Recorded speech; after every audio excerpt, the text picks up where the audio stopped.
Para acabar esta clase sobre el modelo de estrés de tejidos y el modelo de estrés físico, vamos a ejemplificar un caso clínico que nos dé un ejemplo de cómo se pueden aplicar o cuáles son los principios de aplicación de estas teorías en nuestra práctica clínica. Este es un caso clínico de una paciente, mujer de 68 años de edad.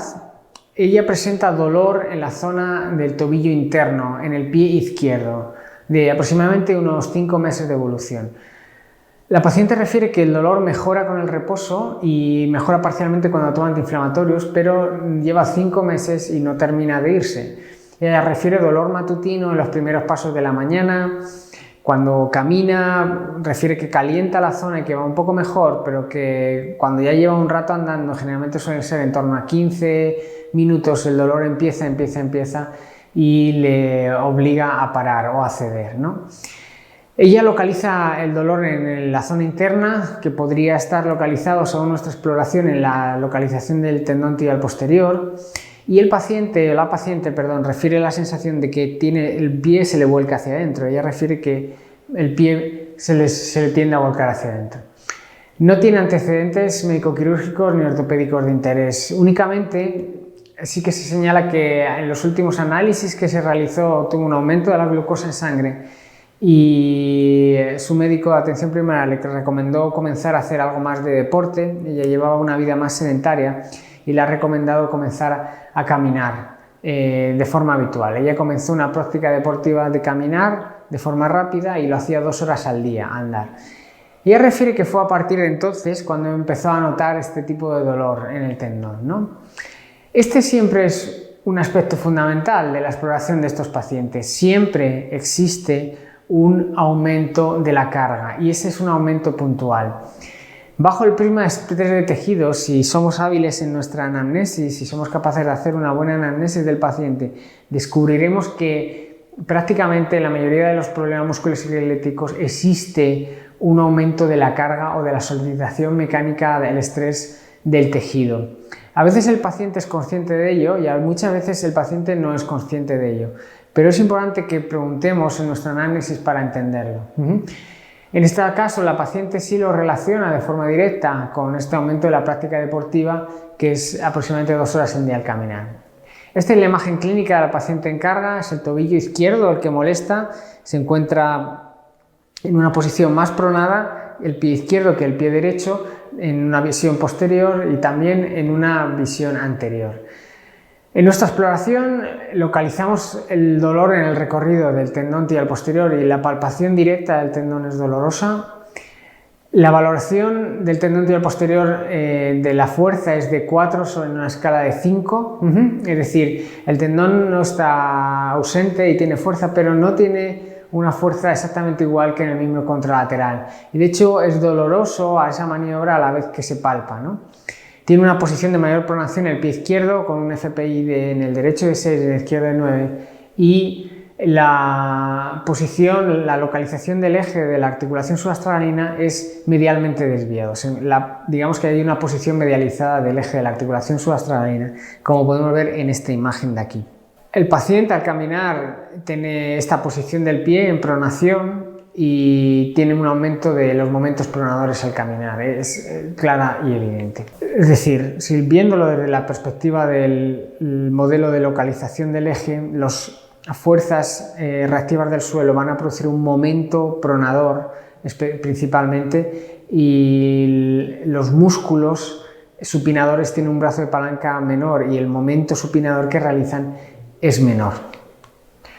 Bien, este es un estudio también de Krohn y Mapoel que explicaban cuál es la posición de versión del calcáneo en una muestra de sujetos normales.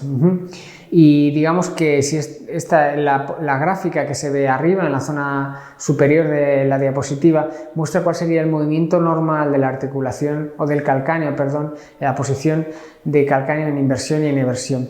Y vemos que en la fase final del apoyo medio y justo cuando el talón se levanta del suelo es cuando mayor movimiento de eversión se produce, ¿no? Es en esa fase en la que hay un gran estrés para los elementos que controlan la pronación, es decir, los elementos tanto activos como pasivos que hemos hablado, el tendón tibial posterior, el ligamento de Sprint, el ligamento deltoideo, el músculo del abductor del halus, quizá la fascia plantar también, o el choque óseo en el seno del tarso, en esta fase se encuentran en un estrés máximo, digamos que es un gran estrés para ellos. Todas estas estructuras internas, como son el músculo tibial posterior, el ligamento de Sprint, el ligamento deltoideo o el choque óseo en el seno del tarso, van a producir momentos supinadores. Y es en esa fase de la marcha en la que el estrés al que están sometidos puede ser que sea superior al rango fisiológico de estrés que ellos están acostumbrados a soportar, y a partir de entonces se produzca la lesión de esa estructura, la lesión que viene reflejada en forma de una micro rotura o una forma de desgarro o micro rotura que cursa con un proceso inflamatorio también específico en esa lesión. Bien, basándonos en el modelo de estrés de tejidos, ¿cuál sería el tratamiento de estos pacientes? Bien, el tratamiento tiene dos partes diferenciadas. Por un lado sería disminuir la inflamación en el tejido lesionado, y en este caso estamos hablando de las estructuras mediales del tibial posterior y quizá los ligamentos mediales del tobillo.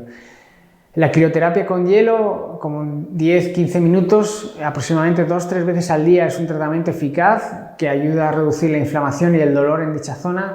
El paciente puede tomar medicación antiinflamatoria como AINES, ibuprofeno de 400 miligramos entre unas 6-8 horas, o Enantium 12,5 miligramos es otra buena opción.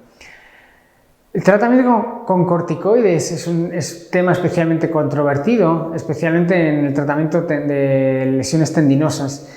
Por un lado sabemos que reduce la inflamación y que disminuye mucho el dolor de los pacientes, pero por otro lado también sabemos que los corticoides degeneran el colágeno y están muy descritos y bien descritos en la literatura la presencia de roturas espontáneas después de la aplicación de corticoides en pacientes con patología previa. Con lo cual el tratamiento con corticoides no es especialmente recomendable en este tipo de sujetos, aunque sí podría ser recomendable otros tratamientos que ayuden a regenerar el tejido, como podrían ser infiltraciones de colágeno, infiltraciones de plasma rico en plaquetas, con la idea de mejorar la posición o el tejido, el daño tisular que tiene el tejido.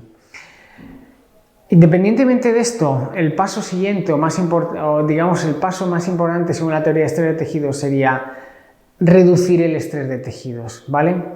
Es decir, el tratamiento necesita reducir el nivel de estrés de tejidos a un punto en el que el estrés que se le dé al paciente no sea lesivo, sino que a un punto en el que el estrés que se le dé al paciente ayude a curar, o el paciente pueda curar con ese estrés que está reducido.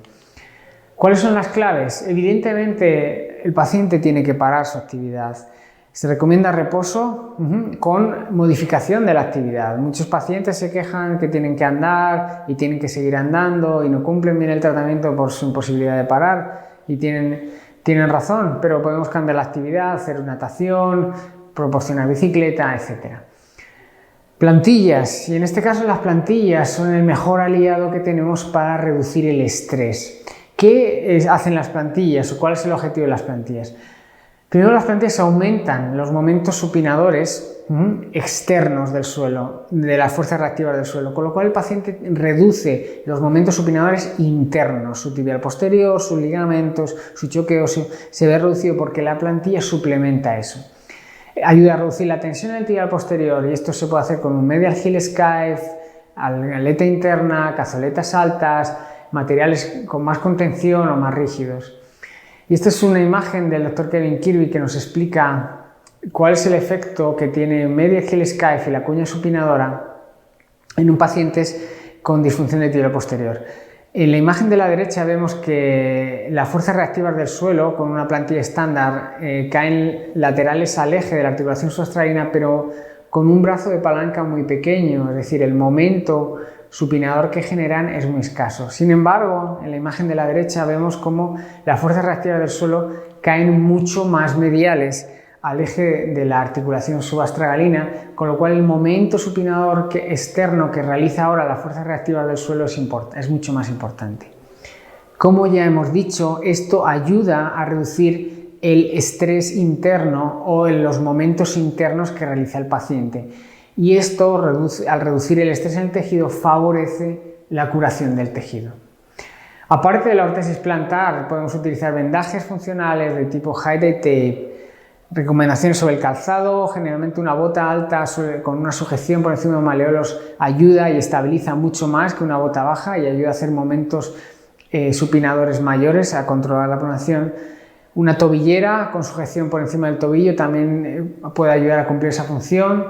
En casos más graves, una AFO de Dr. Richie Brace o la Arizona Brace suelen ser férulas que en casos, y mi experiencia es utilizar en casos más avanzados con mayor deformidad, en las que la plantilla quizá ya no sea suficiente como para corregir la deformidad del paciente, o pacientes con mucho sobrepeso necesitan probablemente una férula. Y ejercicios de estiramiento del tríceps sural. Sabemos que el tríceps sural es una de las principales fuerzas deformantes. La limitación, la limitación de movimiento en el tobillo, el aumento de rigidez del tríceps sural, el músculo gastrocnemio sóleo o gastrosóleo, es una de las fuerzas deformantes más importantes que aumentan el estrés en pronación al sujeto, aumentan el estrés de las estructuras que realizan inversión. Todas estas medidas se pueden utilizar con una filosofía común consistente en reducir el estrés, de tal manera que obtengamos o lleguemos a un punto de estrés, a un nivel de estrés suficientemente bajo como para que el tejido pueda curar. Si no conseguimos reducir el estrés, lo que va a ocurrir es que la lesión se cronifica, porque el paciente hace un nivel de estrés que vuelve a lesionar el tejido y vuelve a lesionar el tejido y vuelve a lesionar el tejido que está lesionado y no consigue terminar de curarse. Muy bien, ¿cuáles son las conclusiones de la teoría de estrés físico y teoría de estrés de tejidos?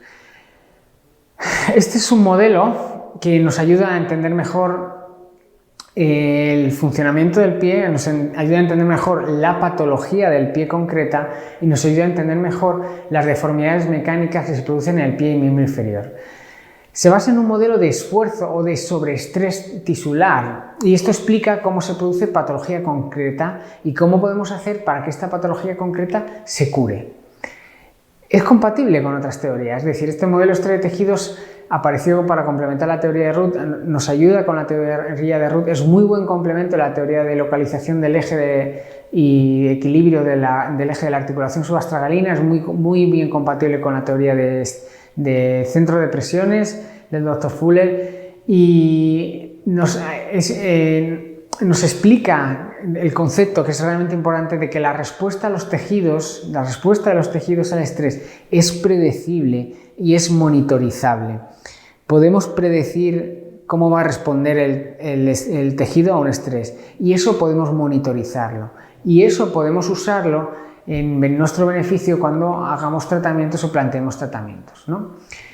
Entender, por último, que supone una visión nueva sobre el papel de los tratamientos conservadores y quirúrgicos y cuál es el punto más importante a tener en cuenta cuando planteemos tratamientos de las alteraciones mecánicas que se producen en el pie y tobillo.